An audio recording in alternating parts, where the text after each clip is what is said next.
Hello friends, in today session we are continuing our science Ghatnachakra series and इसको continue करते हुए हम अपने नेक्स्ट चैप्टर को पढ़ने वाले हैं that is on the heat and thermodynamics.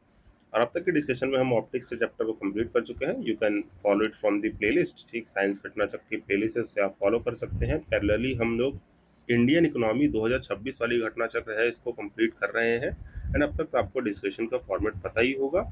और ये हमारा चैनल है टेलीग्राम का, जहाँ पे आपको क्लास अपडेट्स, नोट्स, पीडीएफ जितने भी हैं वो यहाँ पे मैं एक्सेस करा देता हूँ। You can join it.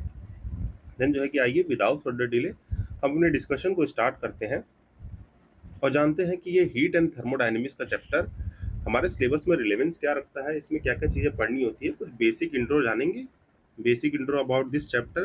Then we further proceed to ये हीट क्या है, टेम्परेचर क्या है, इनके बारे में थोड़ी थोड़ी डिटेल्स लेके इसमें पीवाईक्यूज को सॉल्व कर लेंगे। जनरली देखिए, ये जो चैप्टर है ये हमारा day to day life physics क्या है। Physics is nothing else but day to day life में जितनी भी आपकी एप्लीकेशंस है साइंस की, इसको हम लोग फिजिक्स कहते हैं। जैसा कि मैं आपको शुरू से बताते आया हूँ, मैंने पहले ही सेशन में बायोलॉजी के बताया था। जो आप थ्योरीज पढ़ते हैं, ठीक, इन जो थ्योरीज आपकी दी जाती है उनके अप्लाइड पार्ट को ही हम क्या कहते हैं, अप्लाइड पार्ट को ही साइंस कहते हैं। और आज के ज़माने में हम लोग जो है कि टेक्नोलॉजी के माध्यम से हमारे सिलेबस में साइंस एंड टेक पढ़ते हैं।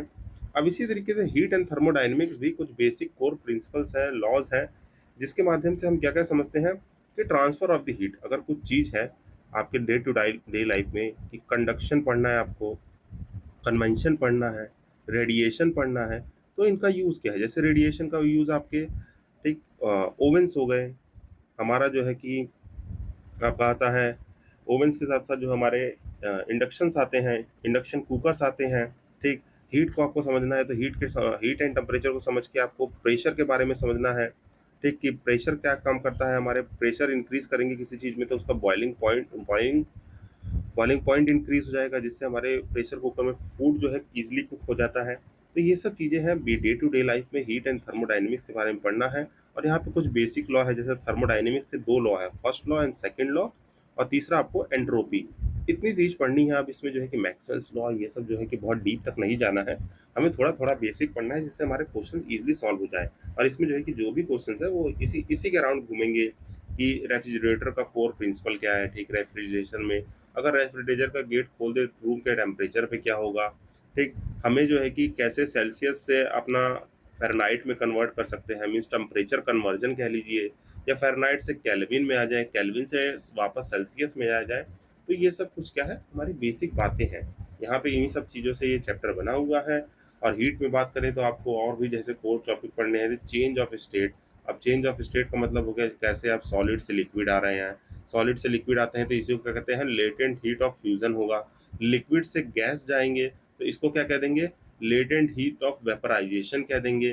तो ये कुछ कुछ बातें इसमें पढ़नी है। तो आइए विदाउट फर्दर अपने चैप्टर को स्टार्ट करते हैं और चीज़ों को यहाँ से कवर किया जाए। आप देखिए, जो यहाँ पे क्वेश्चन जो पूछने वाली चीज़ें हैं, वो क्वेश्चन किस कोर टॉपिक से ज़्यादा पूछे जाते हैं। तो ये चीज़ तो देखिए आपको हमेशा याद रखनी है, इसको नोट डाउन कर लेंगे आप कि हीट की जितनी भी चीज़ें हैं, कि हीट वर्सेस टेम्परेचर, इसमें डिफरेंस क्या है, कि हीट क्या होता है, टेम्परेचर क्या होता है। अभी मैं इसके बारे में थोड़ा थोड़ा बता भी दूंगा। ठीक, हीट और टेम्परेचर के बारे में डिफरेंस पता होना चाहिए। फिर आपको पता होना चाहिए कि डायरेक्शन ऑफ हीट फ्लो क्या होता है। ठीक, क्या direction of heat flow, sir ये भी कुछ होता है। जी yes, direction of heat flow, जैसे आप कोई भी हॉट बॉडी लीजिए। ठीक, एक तरफ क्या लेंगे, एक तरफ आपकी हॉट बॉडी है, एक तरफ कोल्ड बॉडी है, तो बताइए किधर से किधर जाएगा। मैंने आपको प्रेशर ग्रेडियंट पढ़ाया होगा ज्योग्राफी में, तो आपने जाना होगा एक तरफ हाई प्रेशर है, दूसरी तरफ लो प्रेशर है, तो किधर हाई प्रेशर से लो प्रेशर जाता है। तो इसी तरीके से कोई भी हॉट बॉडी हो और यहाँ पे कोल्ड बॉडी हो, तो हीट जो है रेडिएट करके या कंडक्शन के माध्यम से या कन्वेक्शन के माध्यम से हॉट से कोल्ड में जाएगी। ठीक, और यहाँ पे आप देखेंगे कोई बॉडी बहुत ही कोल्ड हो, नॉर्मल हो, तो उसको ठंडा करने के लिए कोल्ड से हॉट भी आ सकती है। तो ये सब कुछ डायरेक्शन ऑफ हीट फ्लो है, इसके बारे में हम जानेंगे। देन इसके बाद आता है आपका जैसे जो भी चीज़ें हैं कि सेल्सियस को, ठीक, सेल्सियस को और फ़ारेनहाइट को, ठीक, स्पेलिंग देख लीजिएगा आप लोग, और केल्विन को कैसे टेम्परेचर में मतलब कन्वर्जन करना है, इनका कन्वर्जन आना चाहिए, जो कि हम बेसिकली बात कर लेंगे। फिर इसके बाद क्या है आपका एब्सोल्यूट टेम्परेचर क्या होता है, एब्सोल्यूट जीरो टेम्परेचर, इसको क्या कहते हैं, एब्सोल्यूट जीरो टेम्परेचर केल्विन में 0 डिग्री सेल्सियस 273 के बराबर होता है। ये सब पता होना चाहिए। फिर और इनसे देखें तो क्या हाई चांसेस है क्वेश्चन आने के, आपके change of change of state and the latent heat, ठीक, इसके बारे में जो है कि आपको बेसिक नॉलेज होनी चाहिए कि यहाँ पे आपका पता क्या रहना चाहिए कि मेल्टिंग पॉइंट क्या है, ठीक, बॉइलिंग पॉइंट क्या है, इवेपोरेशन क्या है, ठीक, कंडेंसेशन हो गया, सब्लिमेशन हो गया, ठीक, कंडेंसेशन, सब्लिमेशन, फिर आपका लेटेंट हीट, मैं पूरा नहीं लिख रहा हूँ, latent heat of fusion and vaporisation, ठीक, ये पता होना चाहिए। ये टॉपिक जो है कि आपको बहुत इंपॉर्टेंट है, इससे काफी क्वेश्चन आएंगे। फिर जो भी फैक्टर्स होते हैं, ठीक, इन इन सबको फैक्टर अफेक्टिंग, मतलब मेल्टिंग, बॉइलिंग, इवेपोरेशन, इनके फैक्टर जो अफेक्ट कर रहे हैं इनको, कि टेम्परेचर जो है कि बढ़ा दिया जाए, घटा दिया जाए, एल्टीट्यूड पे चले जाए, हाइट पे चले जाए, तो हमारे क्या क्या इनके इम्पैक्ट पड़ते हैं, ठीक। आपको किसके बारे में पता होना चाहिए, बॉइलिंग पॉइंट के बारे में पता होना चाहिए, ठीक, बॉइलिंग पॉइंट और प्रेशर के बारे में, ठीक, ये चीज़ें हो गई। ह्यूमिडिटी का, ह्यूमिडिटी हो गई, और किससे रिलेटेड है, एटमॉस्फेरिक हीट से, इसके बारे में चीज़ें जो है पता होनी चाहिए। इसके बाद स्पेसिफिक हीट, मान लीजिए थोड़ा बहुत क्वेश्चन जो है कि कभी कभी स्पेसिफिक हीट से भी देखने को मिल जाता है। और रेफ्रिजरेटर, एसी और थर्मोस्टेट तो है ही, ठीक। यहाँ पे क्या है आपका रेफ्रिजरेटर, एसी एंड थर्मोस्टेट, इनके क्या है कोर सिद्धांत या कोर प्रिंसिपल्स क्या है जिस पे एक काम कर रहे हैं, तो इनके बारे में देखेंगे। तो आइए जो है कि बेसिकली मैं कुछ कुछ चीज़ें आपको जो है कि क्लियर करता हूँ। यहाँ से वापस आते हैं, देखिए अब हीट और टेम्परेचर दे रखा है। तो हीट क्या है, ये स्टार्टिंग फाउंडेशन है, मीन्स कुछ भी चीज़ है, ये क्या है, हीट क्या है, एनर्जी है which is transfer from the one system to the another as the difference in their temperature. Heat क्या है, हीट एक उष्मा या गर्मी कह लीजिए जो ट्रांसफर हो रही है। भाई हीट क्या है, एनर्जी है। हीट क्या है, एनर्जी जो ट्रांसफर होगी from one system to the another system, एक सिस्टम से दूसरे में जाएगी as a result of their difference in the temperature, जिसकी एसआई यूनिट क्या है, जूल है। ये याद रखेंगे। और इसको नॉन एसआई यूनिट में देखें तो कहे तो calorie is also called the unit of the heat. तो ये आपको याद रखना है। और हीट जनरली जो है कि heat naturally flows from, naturally flows from hot to cold, ठीक, गर्म से ठंडे पे ही जाएगी। तो इस बात को याद रखना है, हॉट टू कोल्ड में ट्रांसफर होती है हीट, जो कि मैंने आपको ऊपर जो है कि बताया, ठीक। यहाँ पे हॉट से कोल्ड सिस्टम में ही हीट ट्रांसफर होती है, इसको याद रखिएगा। और कोई भी बॉडी है हमेशा क्या करती है, अपना जो है एक थर्मल इक्विलिब्रियम बना के रखती है, ठीक, क्या बना के रखती है, थर्मल इक्विलिब्रियम बना के रखती है। ये दूसरा पॉइंट याद रखना है।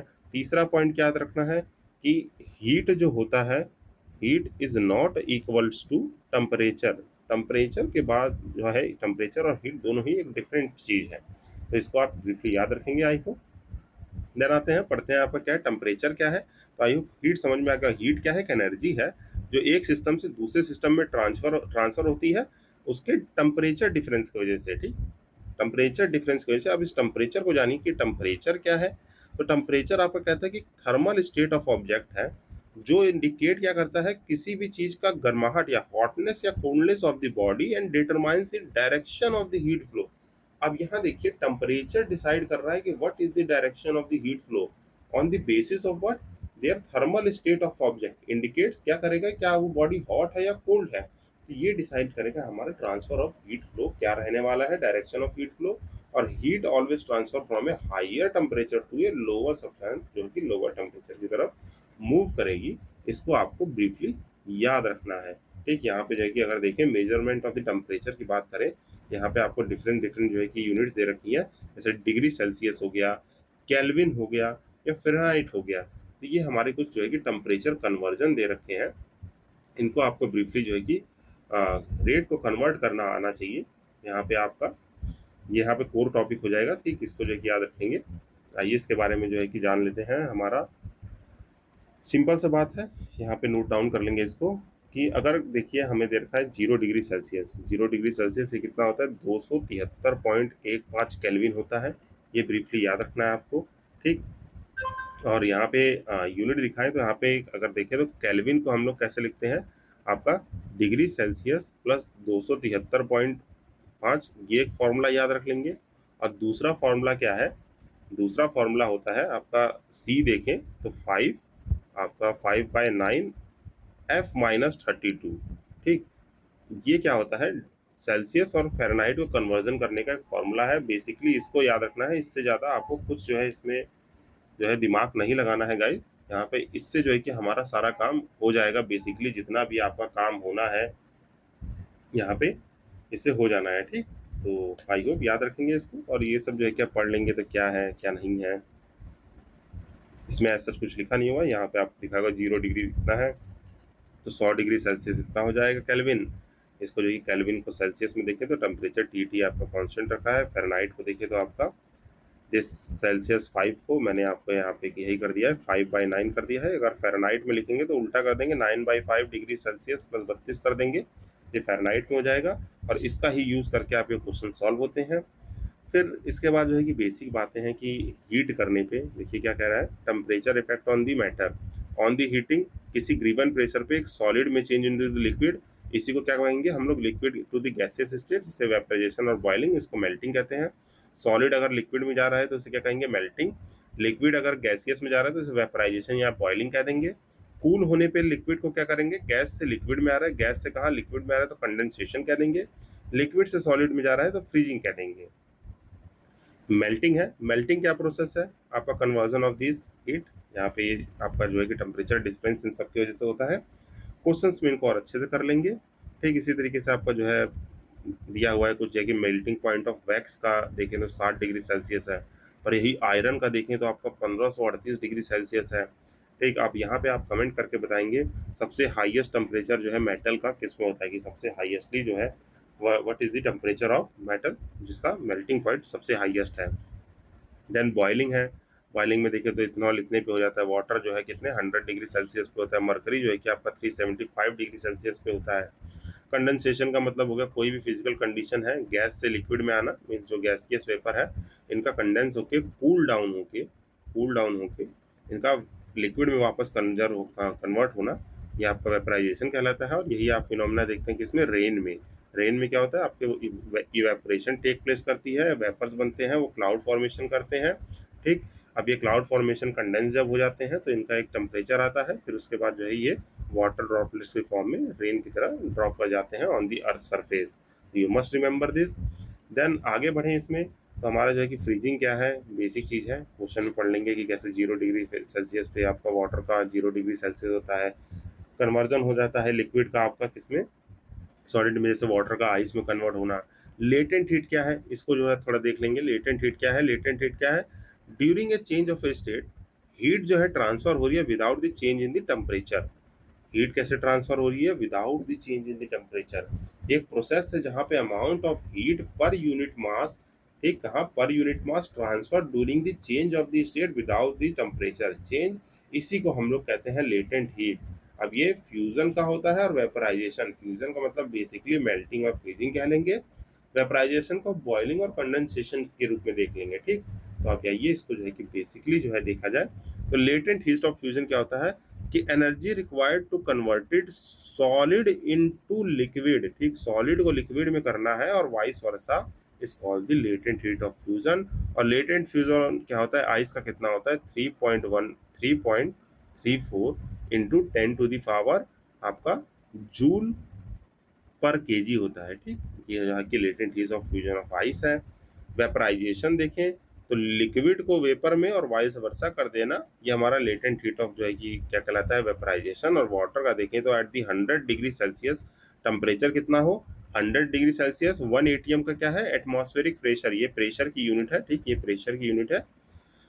तो 1 एटमॉस्फेरिक प्रेशर पे हमारा वाटर का वेपराइजेशन कितना होता है, ये आपका 22 से 10 टू द पावर 5 जूल होता है।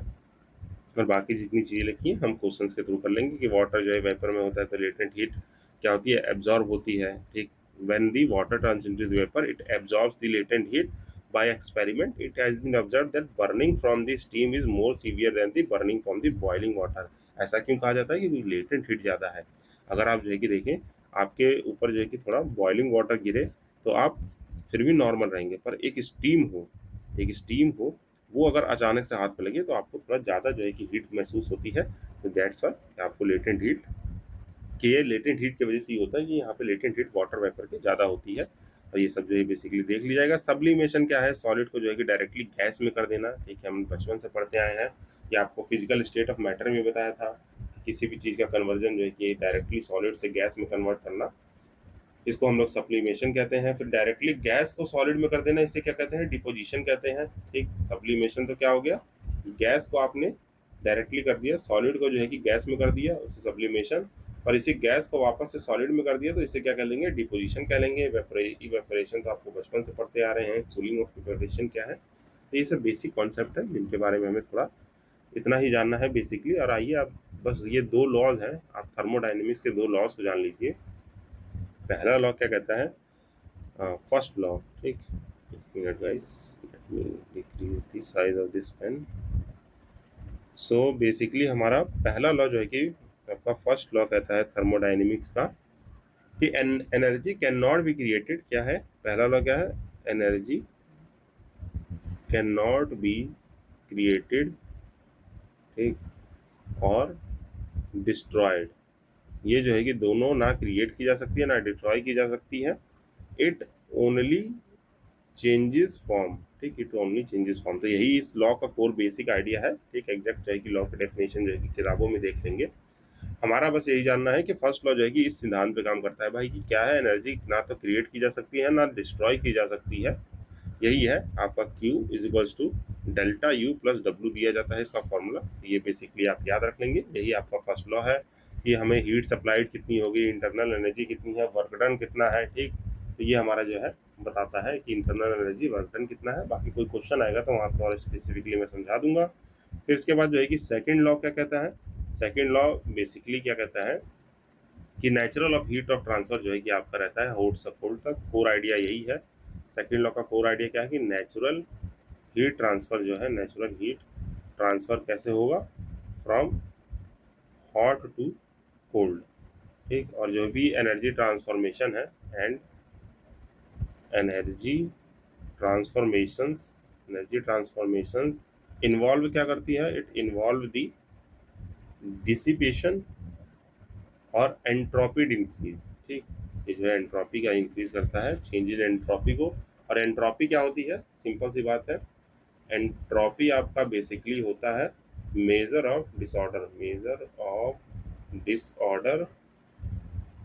और जो है कि एक मिनट गाइस थोड़ा क्लियर लिख देता हूँ इसको।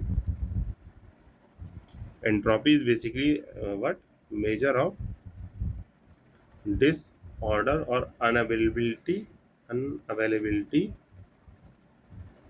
ठीक, unavailability of energy for useful work, for useful work. ठीक, यूजफुल वर्क। तो इसको जो है कि बेसिकली याद रख लेंगे एंट्रोपी। बेसिकली एंट्रोपी क्या होता है, एंट्रोपी इज नथिंग एल्स, कोई भी नेचुरल टेंडेंसी है वो डिस्ट्रक्शन की तरफ डालती है। ठीक, कोई भी चीज़ है नेचुरली, एंट्रोपी का मतलब बेसिकली क्या होता है, entropy is the negative form of the construction, मतलब डिस्ट्रक्शन की तरफ जो बढ़ती है उसे एंट्रोपी कहते हैं। ठीक, नेगेटिव एंट्रोपी इन गवर्नेंस देखा जाता है, ये याद रखिएगा बस। एंट्रोपी क्या है, डिस्ट्रक्शन की तरफ जो है कि चीज़ ले जाएगी। तो ये बेसिक हमारा फिनोमेना है। तो इससे बेसिस, अब इसके बेसिस पे हमारे जो है कि क्वेश्चंस होने वाले हैं। आई होप इतनी बेसिक नॉलेज के साथ हम आगे बढ़ते हैं और अपने क्वेश्चंस को अटेंड करेंगे। और देखिए क्वेश्चन बहुत इजीली है, इजीली जो है कि टैकल हो जाएंगे। कुछ यहाँ पे 100 क्वेश्चंस के अप्रॉक्सीमेटली हैं, तो इसको आज हम कवर करने वाले हैं। क्योंकि क्वेश्चन थोड़े कुछ कुछ जो है कि रिपीटेड होंगे, तो उनको मैं फास्ट फेज में बता दूंगा। इजीली जो क्वेश्चन होंगे उनको आप टैकल कर लेंगे। तो इसको आइए ब्रीफली कवर कर लिया जाए, हमारे जितने भी BYQs हैं। So let's start. अपना पहला क्वेश्चन स्टार्ट करते हैं यहाँ पे। ठीक, हमारा पहला क्वेश्चन क्या कह रहा है कि किसी इकोसिस्टम में flow of energy declines as it passes from a higher to the lower trophic level, lower to the higher trophic level, this explain by the following. तो किसे किससे एक्सप्लेन किया जा सकता है, देखिए यहाँ पे कह रहा है कि पहला लॉ है थर्मोडाइनमिक्स का, सेकंड है न्यूटन का, सेकंड है न्यूटन का, थर्ड है। तो न्यूटन को तो हटा ही दीजिए, अब यहाँ पहला और दूसरा बचा। और मैंने क्या बताया, नेचुरल हीट ऑफ ट्रांसफर कौन बताता है, सेकंड लॉ ऑफ थर्मोडाइनमिक्स बताता है। तो ये बेसिकली हमारा आंसर हो जाएगा। तो यहाँ पे पढ़ेंगे flow of energy decline it passes from the lower to higher trophic level, ये सेकंड लॉ ऑफ थर्मोडायनेमिक्स से बताया जाता है।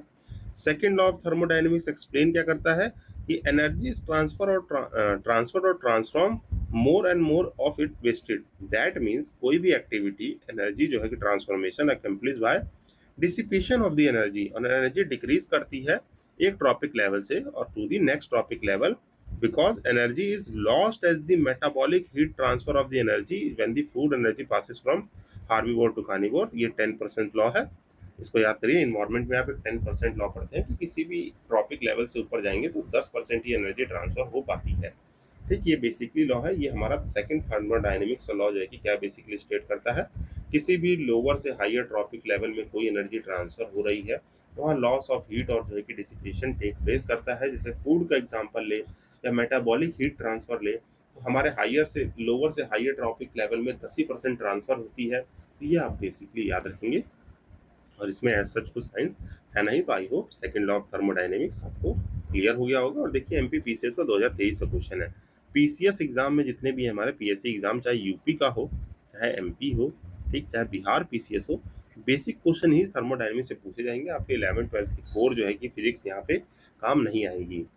देन आगे बढ़ते हैं। नेक्स्ट क्वेश्चन हमारा कह रहा है कि temperature point in the solid, liquid, gaseous state में टुगेदर नोन एज।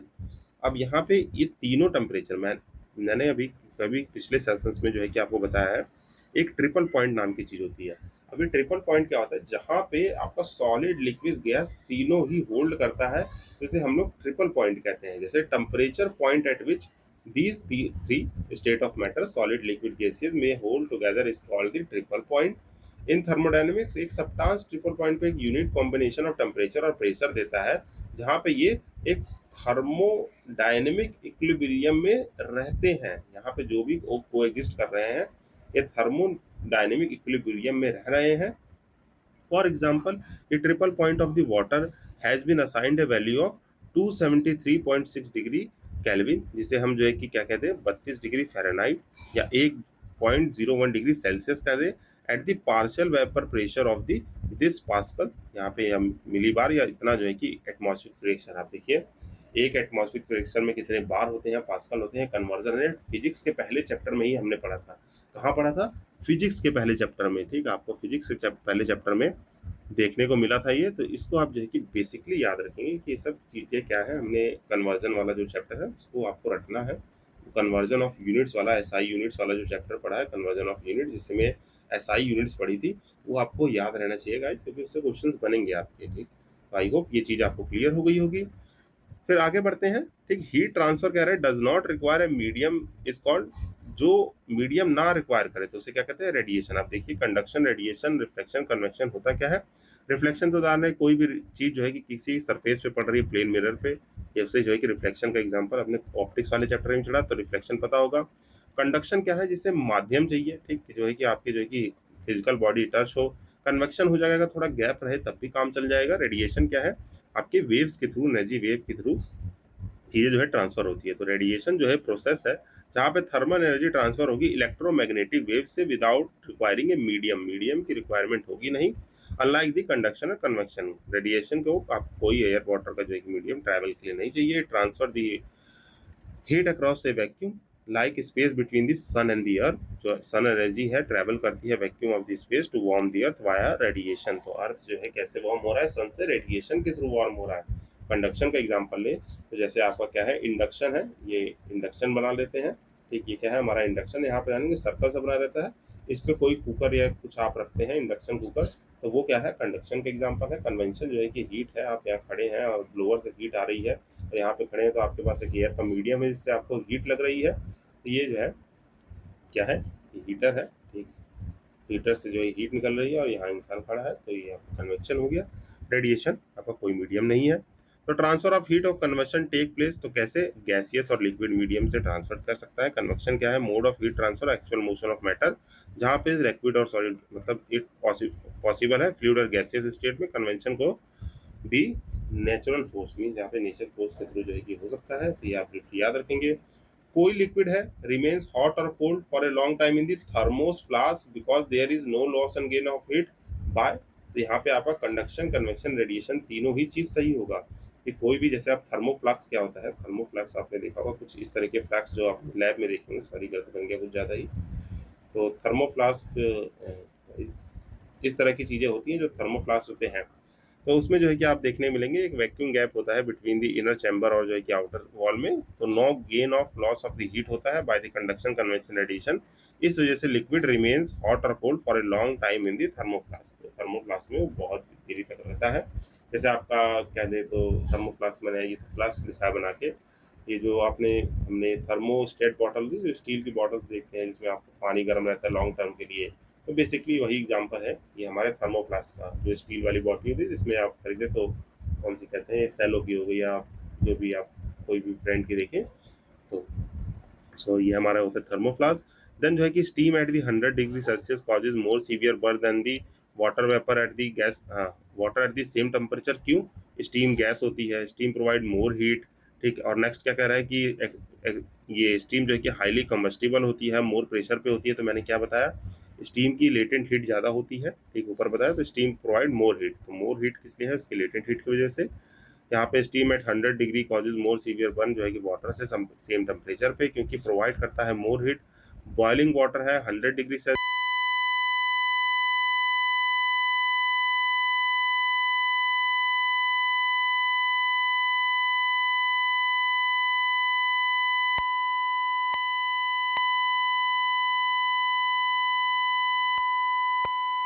स्टीम कहते हैं। सो बोथ ये they both can exist at the same temperature, इसीलिए आपका स्टीम होता है लॉट हीट एनर्जी की वजह से हमें मिलता है, जिसमें 540 calories per gram of the heat energy been absorb होती है। इसकी वजह से ही हमें सीवियर बर्न देखने को मिलता है। आई होप ये चीज़ आपको क्लियर हुई होगी। देन जो है नेक्स्ट है, compare to the burn of the air at the compare to the burn due to the air at the 100 degree Celsius, the burn due to steam at the 100 is क्या होगा, less या मोर? तो यहाँ पे देखिए देखिए less वाले तो दोनों हटा देंगे। More dangerous due to high latent heat of vaporisation, या लो? तो आपको पता है हाई लेटेंट हीट होगा, इसी वजह से हमें ज़्यादा सीवियर बर्न हो रहा है। फिर वही कि जो है कि किस वजह से होगा हीट बर्न, तो आपका स्टीम के पास हाई लेटेंट हीट है। देन आपका नेक्स्ट क्वेश्चन भी बताना है इसी से रिलेटेड, कि 100 डिग्री पे है, बॉइलिंग ये है, contain same amount of heat. क्या कंटेन सेम अमाउंट करेंगे? हीट जो है अलग अलग है गाइस, दोनों की लेटेंट हीट अलग होगी, गलत हो जाएगा।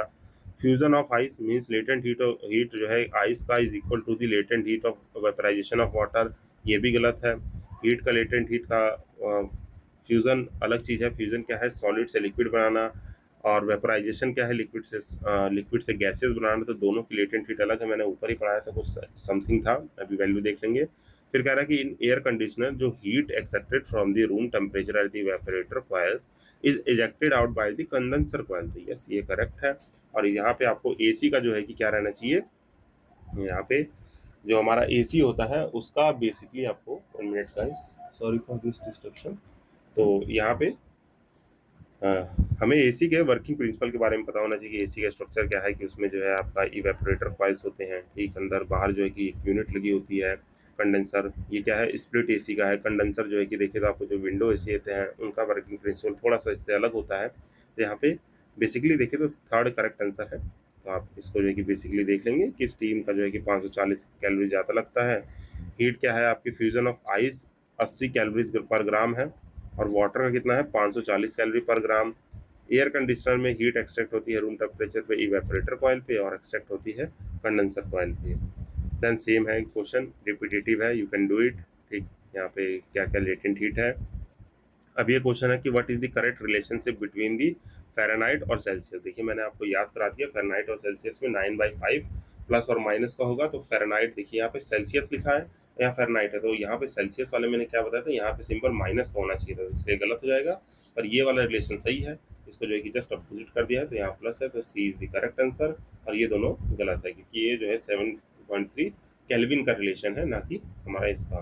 तो यहाँ पे आपको ये रिलेशन करेक्ट होते हुए देखने को मिल जाएगा। फिर कह रहा है कि सेंटीग्रेड और फ़ारेनहाइट सेम कब होते हैं, तो ये -40 डिग्री पे सेम होते हैं। याद करिएगा ये -40 डिग्री देखेंगे तो आपका डिग्री सेल्सियस और जो है कि फ़ारेनहाइट दोनों ही सेम वैल्यू आएगा। यहाँ पे -40 पुट करके देख लीजिए, दोनों ही वैल्यू सेम आने वाली है। देन आगे देखते हैं, इसको देखिए यहाँ पे सॉल्व करके दिखाया हुआ है, -40 कैसे आया, you can do it at home, अपने से भी करके देखना है। एडवर्ड डिग्री सेंटीग्रेड जो है कि सेम है, तो 40 पे सेम है, कब सेम है, 40 पे सेम है। फिर यही पूछा गया है कि Fahrenheit temperature double of the centigrade temperature, तो डबल कब रहेगा, ये हमें पता रहना चाहिए। तो आइए जो है कि वैल्यू देख लेते हैं। यहाँ पे देखिए कुछ वैल्यूज़ दी हुई हैं। तो यहाँ पे 160 डिग्री, यहाँ पे अकॉर्डिंग टू फॉर्मूला हमें पता है c/5 एफ ये जो है कि माइनस होता है। एफ को अगर 2c रख दें, यहाँ पे बस क्या करना है, एफ डबल करना है ना हमें, एफ को 2c रख देंगे तो बस वैल्यू आ जाएगी। अगर यहाँ पे देखिए c/5 है, एफ को 2c रखेंगे, ठीक, एफ को 2c और माइनस 32/9 कर देंगे। तो यहाँ पे आप कन्वर्ट करिए, ये जो है कि अगर हम ले तो इसको जो है ये 9c हो जाएगा, ये 10c हो जाएगा और ये कितना हो जाएगा 160। तो ये इसको जो है कि ट्रांसफर करेंगे तो c बराबर 160 हो जाएगा, क्योंकि ये 9c से एक c बचेगा, ठीक। यहाँ पे c इज टू 160 आ जाएगा। साइन कन्वर्जन तो आपको आते ही है। तो बस ये इजी क्वेश्चन था। फिर बॉडी टेम्परेचर जो है कि हेल्दी मैन का कितना होना चाहिए, 37 डिग्री सेल्सियस नॉर्मल टेम्परेचर होता है, जिसको केल्विन में इतना कर लीजिए, फ़ारेनहाइट में चेंज करना है कर लीजिए। फिर नेक्स्ट क्वेश्चन है temperature of a human body on the kelvin कितना होता है, 310 होता है, ठीक। 98.4 डिग्री सेल्सियस में हमारा क्या है, यहाँ पे ह्यूमन टेम्परेचर डिग्री सेल्सियस में आपका बी आंसर होगा, जिसको आप यहाँ से कन्वर्ट करके देख सकते हैं। Normal temperature of human body Celsius scale पे कितना होगा, यहाँ पे सेल्सियस स्केल पे इतना ही होगा, ठीक। तीसरे 36.9। फॉलोइंग स्केल टेम्परेचर है, नेगेटिव वैल्यू कहाँ पे रहती है, केल्विन में रहती है, ठीक है। अब ये सब देखिए गाइस बहुत इजी क्वेश्चन है, तो यू कैन डू इट, बहुत पुराने क्वेश्चन भी है। तो इसमें जो है कि ऐसा कुछ समझाने वाला है नहीं, ठीक। यहाँ पे अगर कह रहे हैं कि let the average temperature in the centigrade degree Celsius और फ़ारेनहाइट है आपका सी और सी एफ से, तो if C bar means and F are related to this, then F and C have the relation of. यहाँ पे आपको बस रिप्लेस करना है वैल्यूज़ को, ठीक। यहाँ पे देखेंगे तो एफ और सी को रिप्लेस कर दीजिए, जो ये रिलेशन आपका सबसे सही आएगा, क्योंकि देखिए यहाँ पे 5 नहीं है, यहाँ पे माइनस कर दिया, यहाँ पे प्लस होना चाहिए था और ये रिलेशन है भी नहीं। तो एफ बार और सी बार लगा देंगे, तो बस आपको रिप्लेस करना है वैल्यूज़ को। तो सिंपल सा क्वेश्चन था, बहुत ही ईजी क्वेश्चन है ये भी। फिर ये सब टेम्परेचर कन्वर्जन रेट से क्वेश्चन है जो आप इजीली टैकल कर सकते हैं, इसमें एज सच कुछ है नहीं। द नेक्स्ट क्वेश्चन कह रहा है कि in cold countries alcohol is preferred to be mercury as a thermometric liquid, because अब जैसे मरकरी जानते हैं आपका लिक्विड स्टेट में रहता है रूम टेम्परेचर पे भी।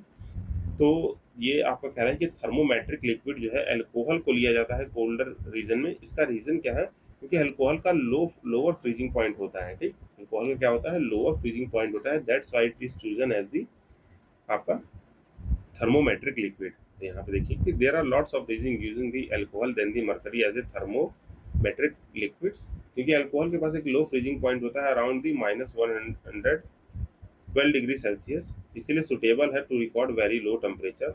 आपके कोल्ड रीजन में अल्कोहल को थर्मोमेट्रिक लिक्विड लिया, जैसे आपके क्या होता है, ये थर्मोमीटर्स देखते हैं, थर्मोमीटर्स में आप टेम्परेचर मेजर करने के लिए उसमें देखेंगे तो मरकरी कंपाउंड Hg ही पड़ा होता है। बट कोल्डर रीजन में कह रहे हैं कोई भी थर्मोमेट्रिक लिक्विड है तो उसमें अल्कोहल डाला जाता है, क्योंकि उसका जो है कि फ्रीजिंग पॉइंट ज़्यादा है। जैसे आप आर्टिक रीजन में है, ठीक, वहाँ जाना है, टेम्परेचर ही आपका जो है कि चला जा रहा है, ग्रीनलैंड में जो है कि -20 40 जो है कि कॉमन टेम्परेचर होगा, तो वहाँ पे मरकरी जो है इतना सही आउटपुट नहीं देगा। फिर आगे देखते हैं विच ऑफ द फॉलोइंग जो है कि use as a antifreeze for the automobile engine. Antifreeze use किया जाता है किसको, इथाइलाइन ग्लाइसॉल को एंटी फ्रीज यूज किया जाता है ऑटोमोबाइल इंजन में। ये एक ऑर्गेनिक क्या है, आपका इथाइलिन ग्लाइसोल क्या है, ऑर्गेनिक मॉलिक्यूल है जो कि वाइडली यूज होता है एंटी फ्रीजन मोबाइल इंजन्स में, जिसे इंडस्ट्रियल सॉल्वेंट भी कहते हैं हम लोग। किसको इंडस्ट्रियल सॉल्वेंट कहते हैं, अगर क्वेश्चन आ जाए कि इथाइलिन ग्लाइकोल को और क्या कहा जाता है, तो आप याद रखेंगे इसे क्या कहा जाता है, इंडस्ट्रियल सॉल्वेंट भी कहा जाता है। जो मिक्स होगा वाटर से, freezing point, mixture, depress, specially ये सब चीज़ें हैं। इसका देखें तो 40% off water freeze at the -45 degree Celsius, that's why water is not frozen in the engine of the cold countries, ठीक। इसको याद रखेंगे। अब कह रहा है कि एब्सोल्यूट जीरो टेम्परेचर क्या है, तो एब्सोल्यूट जीरो टेम्परेचर क्या होता है कि starting point of any temperature scale को एब्सोल्यूट जीरो कहेंगे, बिल्कुल गलत बात है। Theoretically the lowest possible temperature जो है उसको एब्सोल्यूट जीरो कहेंगे, yes it is the correct. जो थियोरेटिकली हम देखें, जो हमारा लोवेस्ट पॉसिबल टेम्परेचर है उसी को हम लोग एब्सोल्यूट जीरो टेम्परेचर कहते हैं, ठीक। नेक्स्ट कह रहा है कि temperature at which water vapour जो है कि कंडेंस हो जाए, नहीं। टेम्परेचर जो है सारे मटेरियल वेपर में फॉर्म हो जाए, बिल्कुल नहीं। थियोरेटिकली जो भी हमारा सबसे लोवेस्ट पॉसिबल टेम्परेचर है उसको हम लोग जो है क्या कहते हैं, एब्सोल्यूट जीरो टेम्परेचर कहते हैं।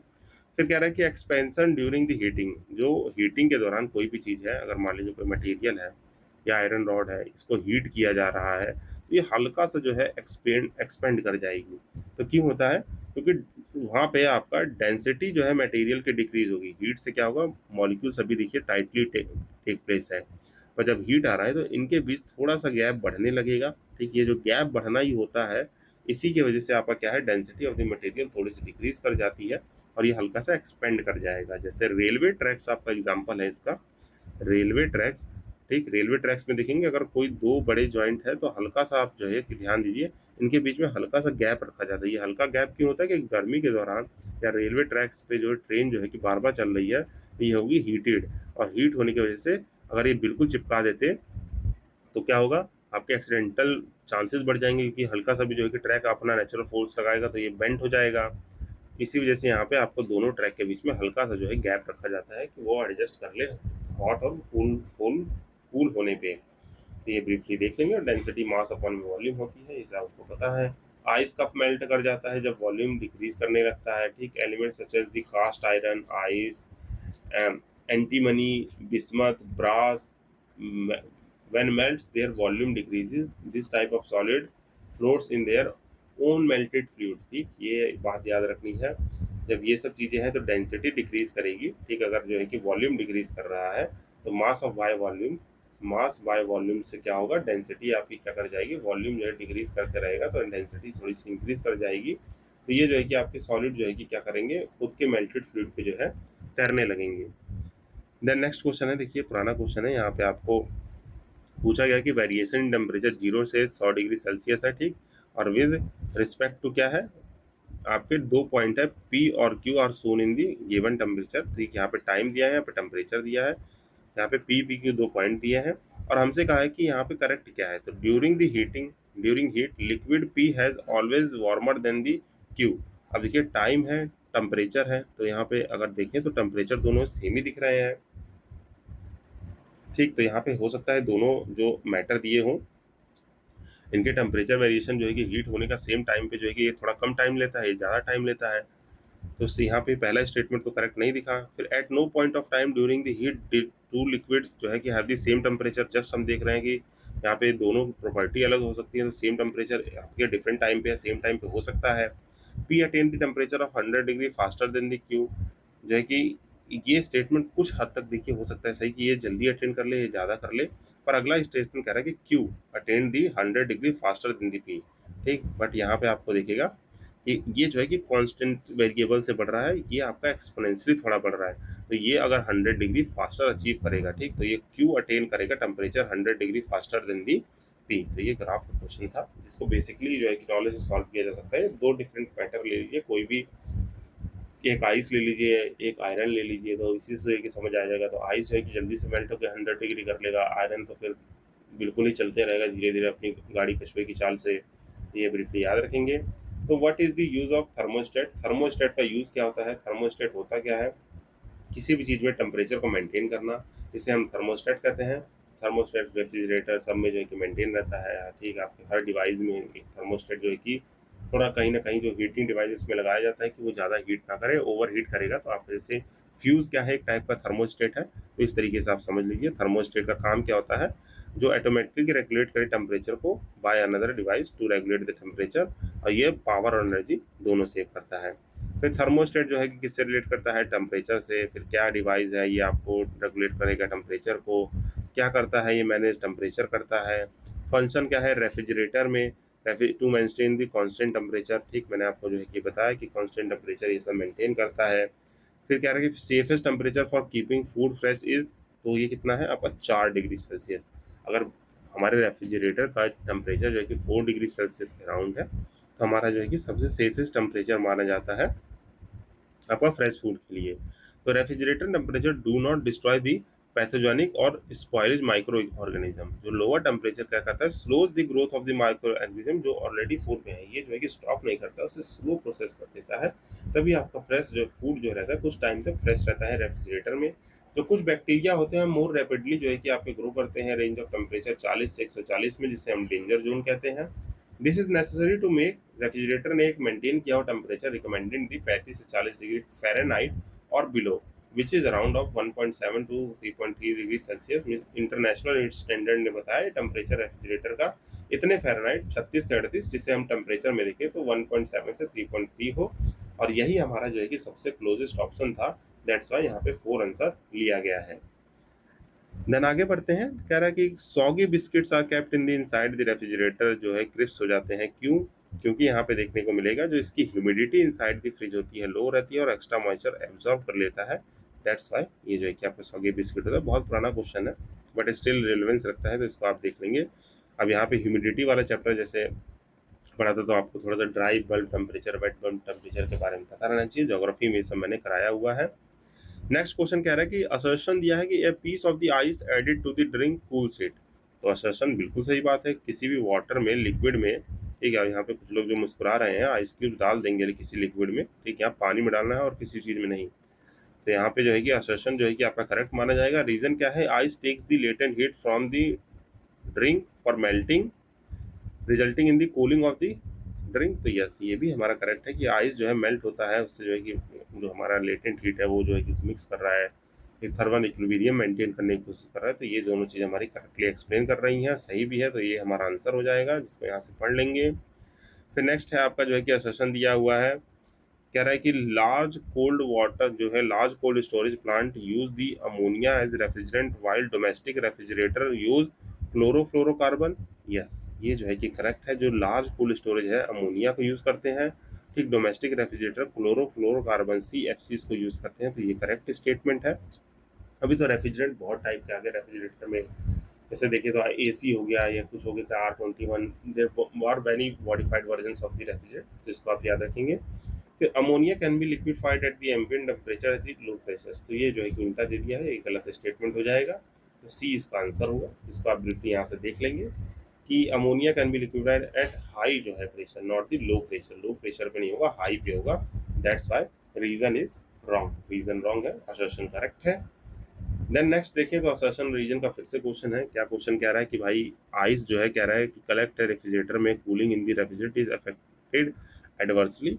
यस, जो आइस कलेक्ट होती है रेफ्रिजरेटर में, कूलिंग इन द रेफ्रिजरेटर वो अफेक्ट रहती है एडवर्सली। और आइस जो है पुअर कंडक्टर है, ice is the poor conductor, poor conductor of what, यहाँ पे लिखा नहीं हुआ है बट ये पुअर कंडक्टर है, जैसे हीट ट्रांसफर और जो है इलेक्ट्रिसिटी, इन सब के लिए। तो ये हमारा ए इसका आंसर हो जाएगा, ठीक। तो ये देख लेंगे जो है कि आइस क्या है, पुअर कंडक्टर है, हमारे जो भी यहाँ पे देखें तो फूड और आइस ट्रे में जो आइस बनती है वो पुअर कंडक्टर मानी जाती है।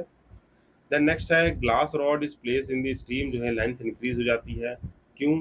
क्योंकि यहाँ पे आपको इसका लेंथ इंक्रीज होगी और विथ क्या होगी, विथ भी इंक्रीज होगी। कोई भी ग्लास रॉड स्टीम में रखी जा रही है तो हीट की वजह से वो एक्सपेंड करेगी, तो लेंथ एंड विथ दोनों ही इंक्रीज होगा, तो यहाँ पे इंक्रीजेस जो है कि सही आंसर है। फिर नेक्स्ट कह रहा है कि कंसिडर दी मेटल बॉल और metal ring given below, a metal ball can just pass through a the hole of a metal ring formed out of a strip. When the ball is heated at a heated it get stuck, but when metal is heated तो क्या होगा? तो यहाँ पे पूछ रहा है, एक रिंग है, ये बॉल है, इसमें क्या कर रहा है कि मेटल बॉल जो है पास कर जाती है होल से, ठीक, रिंग से जो है कि इसको पास करा दिया गया है। फिर कह रहा है कि बॉल इज हीटेड, बॉल को हीट किया, get stuck, but the when the metal is heated, तो हुआ क्या है जिसकी वजह से स्टक हुआ है? Ball can still pass through the ring as a diameter expand on heating, ठीक, ये बॉल तब भी पास कर जाएगी। कह रहा है कि स्टक कर जाएगा because diameter of hole decrease, तो डिक्रीज तो नहीं करेगा। क्या बॉल जो है कि स्टिल पास थ्रू बिकॉज जो है कि diameter does not change, change तो होगा diameter.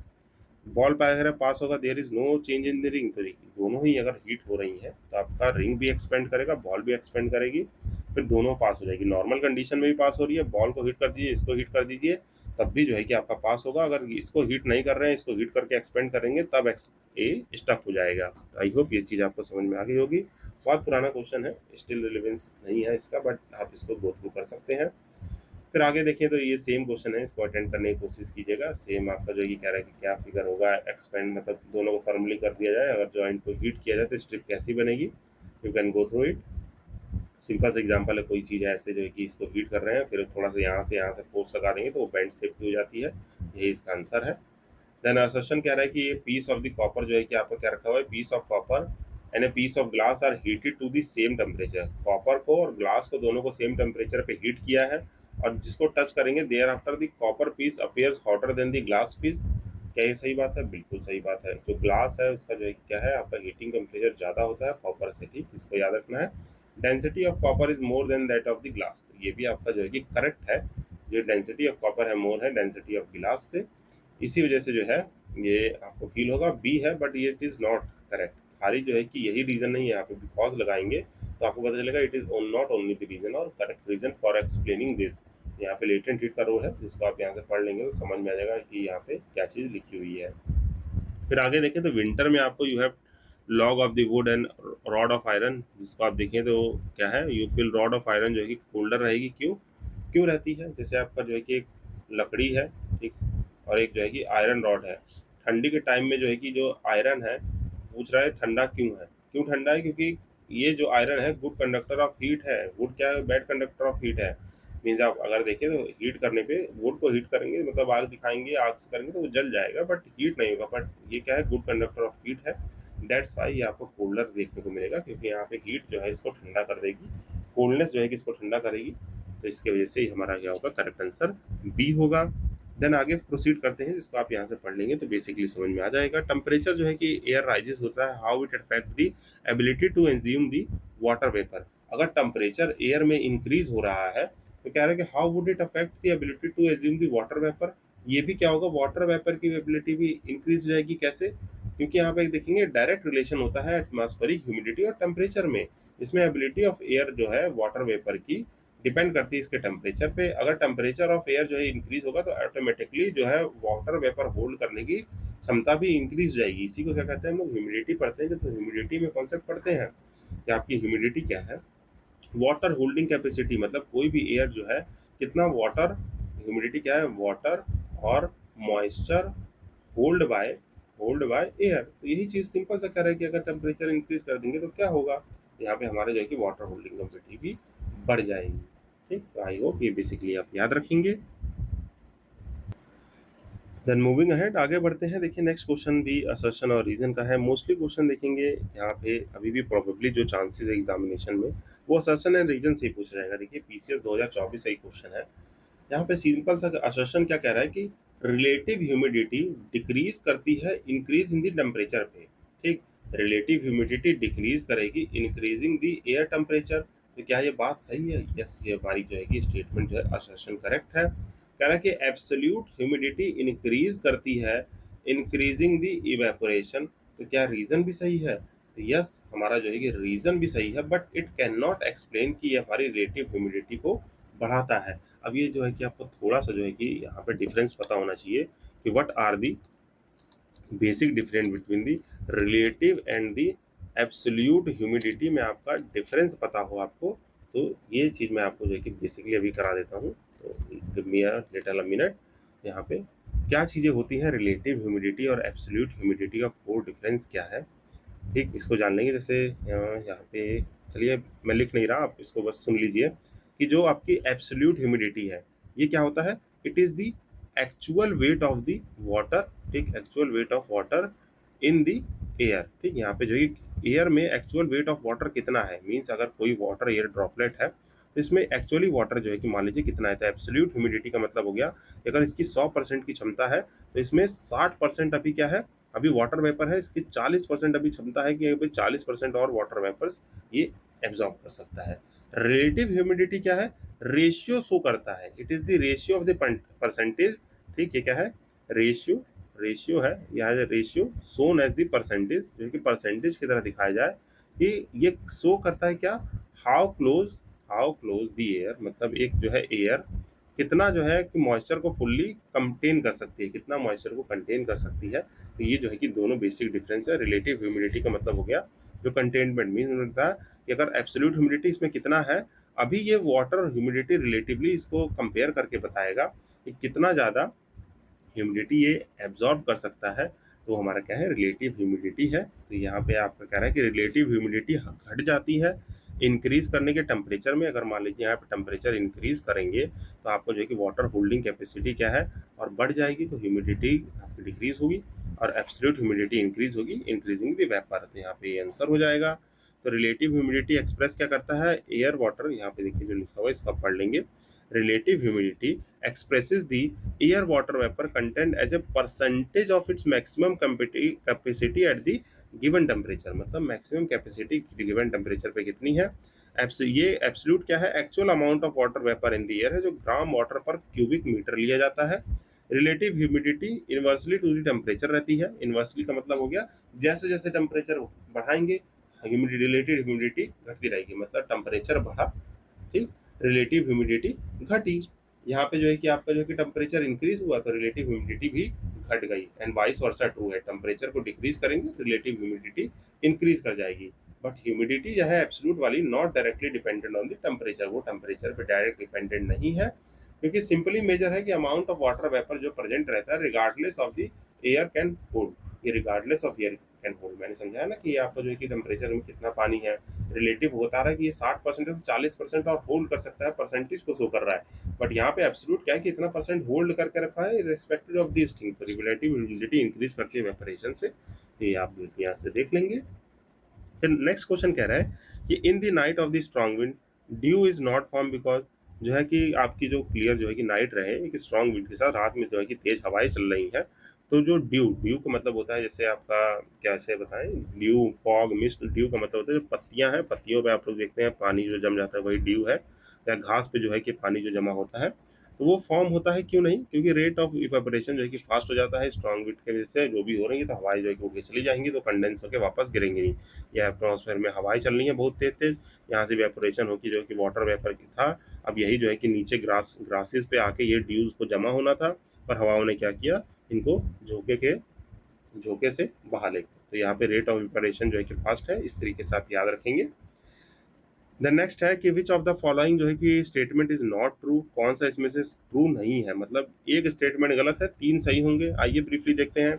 Air conditioner air cooler both maintain the temperature, yes बिल्कुल सही बात है, एसी लगवाओ चाहे कूलर लगवाओ ये दोनों आपके रूम का टेम्परेचर को ठंडा ठंडा करेंगे, तो करेक्ट है। एयर, ठीक, both maintain the humidity, humidity तो मेंटेन नहीं करते हैं भाई साहब, ह्यूमिडिटी तो अलग फिनोमेना हो गया, तो ये ह्यूमिडिटी मेंटेन नहीं की जाती है, तो ये आपका आंसर हो जाएगा।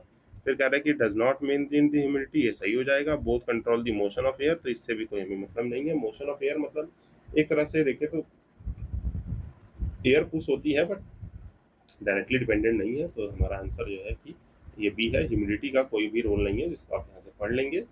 फिर कह रहा है कि what does N air conditioner installed in room control, तो टेम्परेचर, क्या humidity temperature, pressure temperature, humidity air और टेम्परेचर, तो यहाँ पे जो है कि दोनों चीज जो है कि एयर कंडीशनर, एयर कूलर नहीं एयर कंडीशनर की बात हो रही, तो ह्यूमिडिटी टेम्परेचर दोनों ही मेंटेन करेगा। तभी आप देखेंगे एसी में क्या फीचर होता है, ओनली फैन या ड्राई फैन चलाने का ऑप्शन होता है, तो वो ह्यूमिडिटी भी मेंटेन कर सकता है। फिर cooling by desert cooler is based on, किस पे बेस्ड होती है, तो इवेपोरेटर कूलिंग पे भी बेस्ड होती है। जो डेजर्ट कूलर होते हैं जो आप देखेंगे बड़े बड़े रूम वाले नहीं, जो इतने बड़े बड़े जो ब्लैक कलर का कूलर होता है, ऐसे बड़ा सा पंखा लगा रहता है, तो वो एवपोरेटिंग कूलिंग पे बेस्ड होता है, जिसे हम लोग स्वैम्प कूलर भी कहते हैं, इसको जो है कि बेसिकली याद रखेंगे। फिर कूलिंग जो है कि डन होती है, flow of water, release of compress gas, आपका cooking gas, melting the point, तो आप जानते हैं कूलिंग जो है कि रिलीज ऑफ कंप्रेस गैस की वजह से होती है। एसी में जो है कि आपको एयर कंडीशनर जो है कंप्रेस गैस यूज़ करते हैं, अलग अलग रेफ्रिजरेंट होते हैं आर वेरिएंट के, उनको यूज़ करके आपका ठंडा करता है ये। फिर आपको फॉलोइंग कंडीशन है, wet clothes will dry easiest at, wet clothes गीले कपड़े सबसे इजीली ड्राई कहाँ हो पाएंगे, कह रहा है आर एच, आर एच का मतलब है रिलेटिव ह्यूमिडिटी या टेम्परेचर है, अगर रिलेटिव ह्यूमिडिटी 100 हुई तो मॉइस्चर जो है कि एयर में होल्ड करने की कम होगा, पानी जो है कि कपड़े से सूखेगा ही नहीं, ये भी गलत हो जाएगा, ये भी गलत हो जाएगा।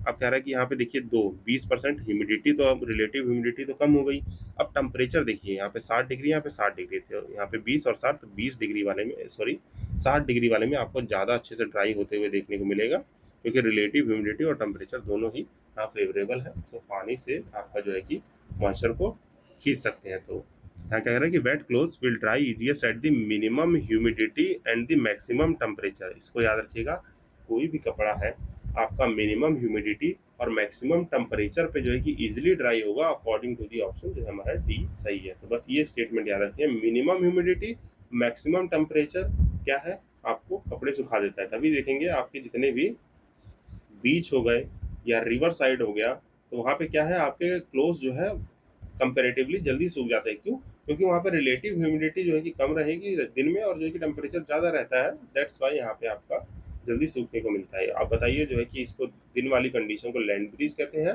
या जो है कि वाटर ब्रीज कहते हैं। तो ये सो क्या मुझे आप कमेंट सेक्शन में जाके बताएंगे।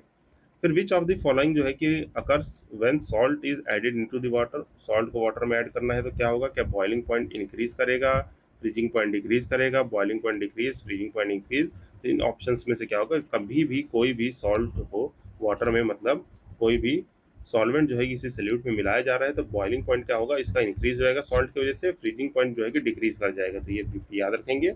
अगर सॉल्ट हम ऐड कर रहे हैं पानी में तो उसका बॉइलिंग पॉइंट ऑफ वाटर क्या हो रहा है, इंक्रीज हो रहा है। ये किस लिए होता है कि boiling point of the temperature at which the water vapour of the solvent जो है कि इक्वल हो जाता है एक्सटर्नल एटमॉस्फेरिक प्रेशर के। इसी तरीके से देखा जाए तो आपका क्या है, डिक्रीज करेगा फ्रीजिंग पॉइंट। क्यों, interference with the frozen solution crystal जो है कि देखने को मिलता है, means of temperature will have to be cool overcome and freeze the mixture. Then next है यहाँ पे adding the common salt to the water. अगर हम कॉमन सॉल्ट वाटर में करेंगे तो पॉइंट क्या है, बॉइलिंग पॉइंट और फ्रीजिंग पॉइंट क्या होगा, आपका बॉइलिंग पॉइंट कर जाएगा इंक्रीज और फ्रीजिंग पॉइंट कर जाएगा डिक्रीज रिस्पेक्टिवली। तो याद रखिएगा, सॉल्ट मिला दिया पानी में तो आपका बॉइलिंग पॉइंट कर जाएगा इंक्रीज और फ्रीजिंग पॉइंट कर जाएगा डिक्रीज। तो ये आपको ब्रीफली याद रखना है। देन इसी तरीके से नेक्स्ट क्वेश्चन देखेंगे, आपका असर्शन और रीजन क्या है। असर्शन और रीजन में देखेंगे the salt is use for the cooking the food at the place on the higher places higher from the sea level. तो क्या होगा, ये करेक्ट होगा, बिल्कुल करेक्ट बात है, क्योंकि बॉइलिंग क्या करेगा, इंक्रीज करेगा टेम्परेचर जो है कि लो इन दी हायर प्लेसर टेम्परेचर लो होता है, बिल्कुल सही बात है। क्या ये करेक्ट एक्सप्लेन कर रहे हैं, it is not correctly explaining, but दोनों ही करेक्ट है, मतलब दोनों ही स्टेटमेंट करेक्ट है, but it is not correctly explaining, क्योंकि हम पढ़ के आए सॉल्ट से हमारा बॉइलिंग पॉइंट जो है कि इंक्रीज कर जाता है, फ्रीजिंग पॉइंट डिक्रीज करता है, बट हाईएस्ट टेम्परेचर पे लो तो रहता है, but it is not the reason यहाँ पे आपका यूज किया जा रहा है सॉल्ट में। तो यहाँ पे बी इसका करेक्ट आंसर होगा। तो आई होप ये चीज़ आप ब्रीफली अंडरस्टैंड करेंगे। ना मूविंग है, आगे बढ़ते हैं और देखिए यहाँ पे, अब देखिए इससे रिलेटेड मैं एक चीज़ बताता हूँ। आगे क्वेश्चन जो भी है, बेसिकली आपको क्वेश्चन जितने भी देखने को मिलेंगे ये थर्मोस्टेट, मतलब जो टेम्परेचर से रिलेटेड क्वेश्चन ही है। ये आपको किसी टेम्परेचर पे क्वाइट जो है कि समटाइम हो walls of the thermo bottle are coated with, तो जो आपकी जो थर्मोस्टेट जो थर्मोस्टेट जो है ड्रिंक बॉटल्स होती हैं उनको हम लोग सिल्वर लेयर से जो है कि प्रोटेक्ट करते हैं। क्यों करते हैं, क्योंकि सेम टेम्परेचर और सेम जो है कि सेम टेम्परेचर रहे ड्रिंक का सम टाइम के लिए। More comfortable to wear the white cloth in the summer, क्यों होता है, क्योंकि ये रिफ्लेक्ट करते हैं हीट को सबसे ज़्यादा। एल्बिडो इफेक्ट यहाँ पे काम करता है, जानते हैं फ्रेश स्नो वाइट रहती है, सबसे ज़्यादा वाइट रिफ्लेक्शन होगा। ब्लैक सबसे ज़्यादा एब्जॉर्ब करता है, तो इसलिए ब्लैक कपड़े पहनने से मना किया जाता है। तो क्यों रहता है ब्लैक क्लोथ से, क्योंकि रिफ्लेक्शन ऑफ लाइट है। एक इस तरह के क्वेश्चन आप ये देखिए, ये पूरे जहाँ नीचे तक आएंगे कुछ 96 97 क्वेश्चंस है, ये आपको टेम्परेचर से रिलेटेड मिलेंगे। तो यहाँ पे बेसिक चीज़ें जो है कि मैं आपको बता दे रहा हूँ, इन क्वेश्चंस को थोड़ा हल्के से फास्ट मोड में करेंगे तो आई होप इस चीज़ को आप अंडरस्टैंड करेंगे। फिर आते हैं नेक्स्ट क्वेश्चन पे। यहाँ पे हमने देख लिया इस क्वेश्चन को। नेक्स्ट क्वेश्चन कह रहा है कि वाइट क्लोथ्स और ये पढ़ने हैं, तो ये सेम क्वेश्चन है गाइस कि यहाँ पे कह रहा है कि वाइट ड्रेस विंटर में नहीं, आपका गुड रिफ्लेक्टर है, ये बात सही है। तो सेम वही क्वेश्चन है, लाइट कलर क्लोथ्स ये जो है कि अपने से कर लेंगे। फिर loss of water from the body through the perspiration depends, मतलब जो आपको स्वेटिंग होती है वो किस चीज़ पे डिपेंड कर रही है, क्या एटमॉस्फेरिक टेम्परेचर पे, ह्यूमिडिटी पे, तो दोनों पे डिपेंड करेगी कितना टेम्परेचर कितना ह्यूमिडिटी है। टेम्परेचर ज़्यादा होगा, ठीक, ह्यूमिडिटी आपकी कम होगी, ठीक, यहाँ पे जो है कि ज़्यादा जो है कि ह्यूमिडिटी ज़्यादा होगी तो आपको जो है कि प्रेस्पायर ज़्यादा करना पड़ेगा, क्योंकि बॉडी क्या करेगी, बॉडी अपने नेचुरल टेंडेंसी में, ठीक, स्वेटिंग पर्सपिरेशन का मतलब होता है स्वेटिंग, मतलब पसीना जो आता है स्वेटिंग होती है, पर्सपिरेशन कह लीजिए। बॉडी ठंडा, बॉडी अपने आप को क्या कूल डाउन करने के लिए प्रेस्पायर करती है, वो टेम्परेचर ह्यूमिडिटी पे दोनों ही डिपेंड करता है। ठीक, यहाँ पे लॉस ऑफ वाटर जो है कि यार रहेगा डिपेंड ऑफ द मैन्युफैक्चर, जहाँ पे वर्क रेट और इन्वायरमेंटल टेम्परेचर और ह्यूमिडिटी तो दोनों पे ही डिपेंड करेगी।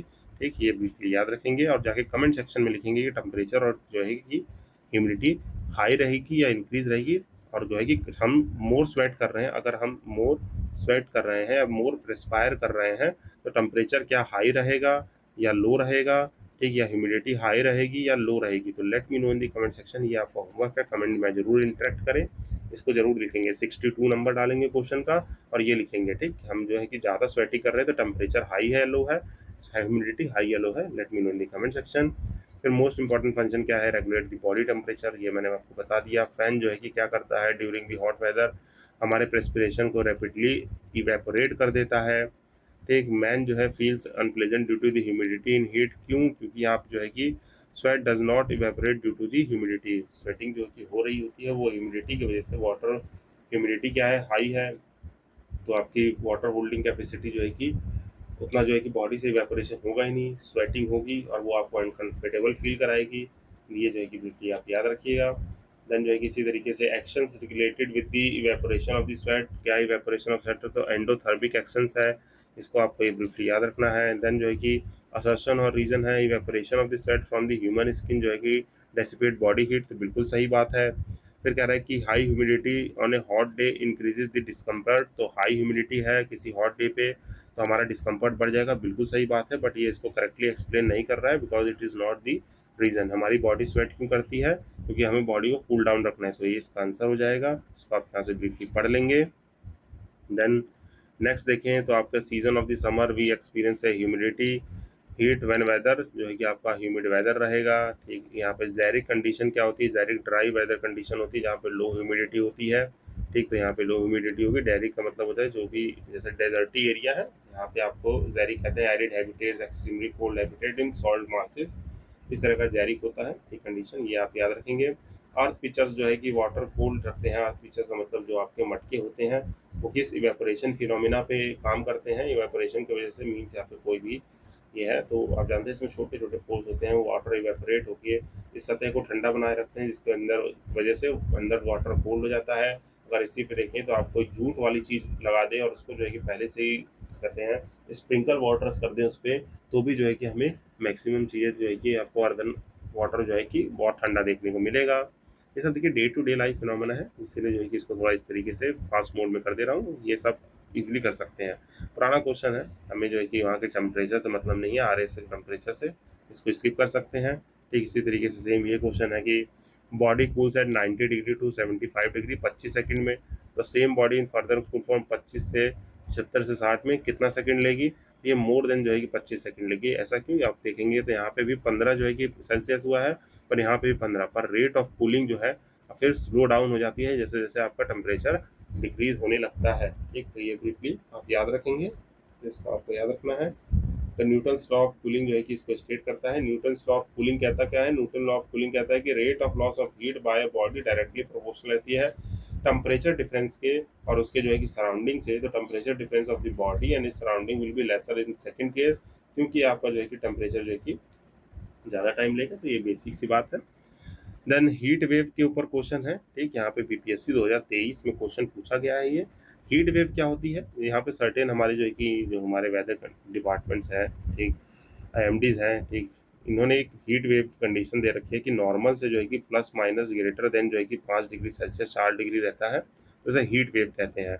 ये कंडीशंस आपको याद रहनी चाहिए, इन्वायरमेंट में पढ़ते हैं हालांकि हम ये, या डिजास्टर मैनेजमेंट में जब पढ़ते हैं, नेशनल डिजास्टर मैनेजमेंट जो है अथॉरिटी या स्टेट डिजास्टर मैनेजमेंट है, इनके जो है कि कुछ लॉज हैं जिनमें हम एक्ट्स में देखते हैं कि हीट वेव कोल्ड वेव को कैसे डिस्क्राइब किया गया है, तो वो भी आपको पता रहना चाहिए। पर यहाँ पे हम देखते हैं कि क्वेश्चन क्या कह रहा है कि हीट वेव जो है कंसीडर है मैक्सिमम टेम्परेचर पे जो कि रीच करे एटलीस्ट 30 डिग्री और मोर देन 30 डिग्री प्लेन्स, तो ये भी गलत है, 30 डिग्री तो नॉर्मल है। फिर कह रहा है कि 40 डिग्री और फुल्ली हिली रीजन में, ये भी गलत है, ऊपर नीचे टेम्परेचर दे दिया है, 40 डिग्री आपका प्लेन्स में और 30 डिग्री हिली रीजन्स में। ठीक, तो यहाँ पे ये डाटा जो है ऊपर नीचे दे दिया गया है, नीचे होगा ये ऊपर होगा, इसको आप ब्रीफली देख लेंगे। फिर कह रहा है कि एटमॉस्फेयर एनॉमरस प्रेशर पे जो है कि आपका काम करता है, but we do not feel, because क्यों नहीं होता है, क्योंकि हमारा blood exerts the pressure slightly more than that of the atmosphere, क्योंकि हमारे जो है कि ब्लड जो वेन्स और आर्टरीज से जो ट्रैवल कर रहे हैं पूरे बॉडी में, उसका भी एक प्रेशर है जो हल्का सा एटमॉस्फेयर से ज़्यादा है, that's why we can not feel the atmosphere pressure. तो ठीक, ये आप याद रखेंगे। फिर नेक्स्ट है कि फॉलोइंग इज नॉट ट्रू, इसको जो है कि आपको करना है, एंड करना है, पुराना क्वेश्चन है। लेट मी नो इन दी 75 का आंसर क्या होगा, आप कमेंट सेक्शन में मुझे बताएंगे रीजन के साथ। ठीक, रीजन टाइप करना है, ऐसा नहीं कि ये क्वेश्चन पढ़ लेना है, इसको पॉज करना है, ऑप्शंस पढ़ने हैं, मुझे आंसर बताना है और इसका रीजन बताना है कि यही का आंसर क्यों करेक्ट है। ये आंसर तो आप सामने से भी देख के कमेंट कर सकते हैं। देन कह रहा है कि water boil at the temperature below 100 degree Celsius at the higher altitude, ऐसा क्यों होता है, क्योंकि एटमॉस्फेरिक प्रेशर जो है कि डिक्रीज कर जाता है, इसकी वजह से हमारा बॉइलिंग पॉइंट थोड़ा लोअर हो जाता है, ठीक। तो ये याद रखना, हायर एल्टीट्यूड पे बॉइलिंग वाटर थोड़ा जो है कि क्यों लो है, क्योंकि एटमॉस्फेरिक प्रेशर जो है कि डिक्रीज कर जाता है। अब कैसे, देखिए आप ग्राउंड लेवल पे हैं, यहाँ पहाड़ी पे हैं, अगर लेयर्स बनाए जाए तो कितना यहाँ पे लेयर्स दिख रहा है एटमॉस्फेयर का, यहाँ पे 1 2 3 4 5, यहाँ पे अगर ग्राउंड पे कोई इंसान खड़ा है तो उसको 5 लेयर का सामना करना पड़ेगा, यहाँ टिप पे खड़े हो तो 1 लेयर का सामना करना पड़ रहा है। तो इस चीज़ से आप ब्रीफली याद रखेंगे कि एटमॉस्फेरिक प्रेशर जो है हाई एल्टीट्यूड्स पे लो होता है एज कम्पेयर टू ग्राउंड। फिर आगे देखते हैं कि क्या कह रहा है कि यही boiling point of the water decrease करता है हायर एल्टीट्यूड पे, एटमॉस्फेरिक प्रेशर इंक्रीज करता है हायर एल्टीट्यूड पे। तो यस जो है कि आर फॉल्स है, एटमॉस्फेरिक प्रेशर डिक्रीज करता है, बॉइलिंग पॉइंट आपका डिक्रीज करता है, ये तो सही है, पर एटमॉस्फेरिक प्रेशर भी डिक्रीज करता है, तो ये आपका जो है कि सी आंसर हो जाएगा। फिर फूड जो है आपका cooked faster in the pressure cooker, क्यों होता है ऐसा, क्योंकि water start boiling at the higher temperature due the high pressure, इसलिए जो है कि ऐसा होता है। तो ये आप ब्रीफली याद रखेंगे। फिर जो है कि सेम क्वेश्चन है गाइस, ये फूड कुकिंग वाले क्वेश्चन जो है कि अपने आप कर लेना, इसमें जो है कि ऐसा कोई साइंस है नहीं, लेस टाइम क्यों लगता है, क्या होता है, ठीक। मैं बता चुका हूँ, प्रेशर हाई करोगे बॉइलिंग पॉइंट जो है कि लो हो जाएगा, ठीक। आपका जो बॉइलिंग पॉइंट प्रेशर हाई होगा तो बॉइलिंग पॉइंट भी हाई होगा, प्रेशर कम होगा तो कम बॉइलिंग पॉइंट टेम्परेचर भी कम हो जाएगा। ये सिंपल सा रिलेशन है, इसी पे ये सब क्वेश्चंस हैं। ये देखिए, ये जो है कि आईएएस का क्वेश्चन है, ये थोड़ा अच्छा क्वेश्चन है कि किसी प्रेशर कुकर में टेम्परेचर किस चीज़ पे डिपेंड करता है। बिल्कुल ही लेमेंस, मतलब आपके आम रोजमर्रा या आम जिंदगी का क्वेश्चन है ये, ठीक। आप प्रेशर कुकर सभी देखते हैं, अब जो खाना बनाना नहीं जानता है, तैयारी करने वाले बच्चे अगर इतना कुछ नहीं जान रहे हैं तो फिर तो कुछ तो गड़बड़ है, कुछ तो जो है कि यहाँ पे चीज़ें अदर जो है कि वर्ल्ड में जी रहे हैं। तो आपका जो है कि आईएएस 2021 का क्वेश्चन है, जहाँ पे कह दिया गया है कि कुकिंग जो है कि डिपेंड करती है फॉलोइंग चीज पे। तो कह रहा है कि area of the hole in the lid, आप कुकर का जो है कि ऊपर जो है जानते हैं, ये कुकर का ढक्कन है, तो इसमें area in the hole in the lid जो है, लिड ऊपर का ढक्कन होता है, ठीक। उसमें कह रहा है कि एरिया इन द लिड जो है कि आपका मैटर करता है, बिल्कुल मैटर करता है। जो आपकी यहाँ पे प्रेशर कुकर की सीटी है और लिड है, तो ये area of the hole in the lid matter करेगा, क्योंकि वही प्रेशर को जो है कि मेंटेन करवा रहा है अंदर, तो ये करेक्ट हो जाएगा। फिर temperature of the flame, temperature of the flame is not directed factor, क्योंकि यहाँ पे अगर मान लीजिए टेम्परेचर हाई लो कर रहे हैं, अगर लो भी है तो थोड़ा ज़्यादा टाइम लेगा, बट प्रेशर उतना ही बनाएगा जितना आपको जो है कि अगर मान लीजिए हाई फ्लेम पे 10 मिनट ले रहा है तो लो फ्लेम पे 15 मिनट लेगा। तो temperature of the flame is not for the cooking depends. Weight of the lid पे करेगा, बिल्कुल करेगा। लिड अगर जो है कि क्या, वेट ऑफ द लिड भारी और जो है कि हल्के से रहेगा, हल्का रहेगा तो प्रेशर उतना होल्ड नहीं कर पाएगा, भारी लिड इसलिए होता है। तो याद रखेंगे 1 और 3 डिपेंड करेगा, इसको आप यहाँ से पढ़ लेंगे। देखेंगे आप जो भी चीज़ें लिखी हैं, आप इजीली जो है कि इसको समझ सकते हैं कि क्या है कि बॉइलिंग पॉइंट है, इंक्रीज हो जाता है प्रेशर कुकर के, ठीक, इंक्रीजिंग द प्रेशर, और एडजस्ट किया जाता है आपके changing the weight place on the top of the cooker lid.